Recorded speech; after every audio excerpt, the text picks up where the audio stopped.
رات کے پیٹ میں، رات کے درمیانی حصے میں۔ تہجد اصل میں جسے کہتے ہیں وہ نہیں ہے کہ جو عام طور پر لوگ فجر سے کچھ دیر پہلے جاگ گئے اذان سے اور جلدی سے 8 نفل پڑھ لیے، یہ تہجد نہیں ہے۔ یہ تو فجر کا ضمیمہ بنا لیا، ہاں نوافل ہے، عبادت ہے، اس کے بھی جو اس کے برکات ہیں وہ ظاہر ہوں گی، جو اس کا ثواب اور اجر ہے اللہ دے گا۔ لیکن اصل میں جسے تہجد کہا جاتا ہے وہ رات کو سو کر پھر اٹھنا، نیند کو توڑ کر، اور پھر سو جانا اور پھر اٹھنا فجر کے لیے۔ جوف کہتے ہیں پیٹ کو، کسی شے کے جوف اللیل، رات کے بطن میں، رات کے درمیان میں، یعنی نصف رات گزر جائے اس وقت سے انسان جو ہے وہ نماز پڑھے، اور پھر ثلث رہ جائے تو پھر جاگ جائے، پھر سو جائے، اور پھر اس کے بعد اٹھے فجر کے لیے اور سنتیں پڑھے اور آئے مسجد کے اندر۔ تو یہاں آپ نے فرمایا وَصَلَاةُ الرَّجُلِ فِي جَوْفِ اللَّيْلِ، اور اپنے اس قول کے لیے حضور نے آیتیں تلاوت فرمائی، وہی دو آیتیں۔ یہاں یہ سورہ سجدہ کی آیت نمبر 16 اور 17 ہیں۔ تتجافی جنوبہم عن المضاجع، اللہ تعالیٰ اپنے خاص محبوب بندوں کی یہ صفات بیان کر رہا ہے کہ ان کے پہلو اپنے بستروں سے علیحدہ رہتے ہیں، رات کے وقت جاگتے رہتے ہیں، بستر پر لیٹیں گے تو سو جائیں گے۔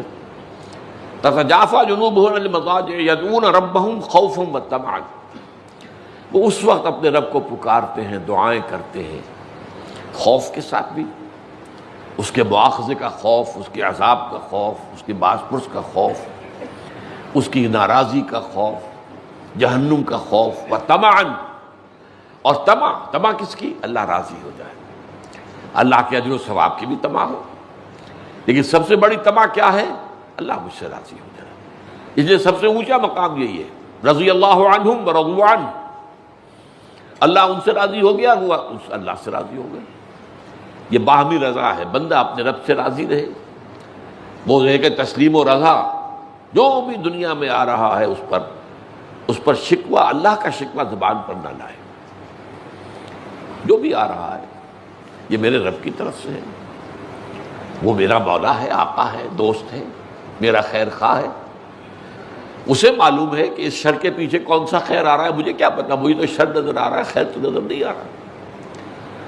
اس لیے فرمایا گیا کہ ہو سکتا ہے عسیٰ ان تکرہوا شیئا وہو خیر لکم، وعسیٰ ان تحبوا شیئا وہو شر لکم، واللہ یعلم وانتم لا تعلمون، ہو سکتا ہے تمہیں کوئی چیز بری لگے حالانکہ اسی میں تمہارا خیر ہو، عین ممکن ہے تمہیں کوئی چیز اچھی لگتی ہو حالانکہ اس میں تمہارے لیے شر ہے، اللہ جانتا ہے، تم نہیں جانتے۔ اس کیفیت کے اندر دنیا کی زندگی گزارے، اللہ تعالیٰ آخرت میں اسے راضی کر دے گا، اللہ اس سے راضی ہو جائے گا۔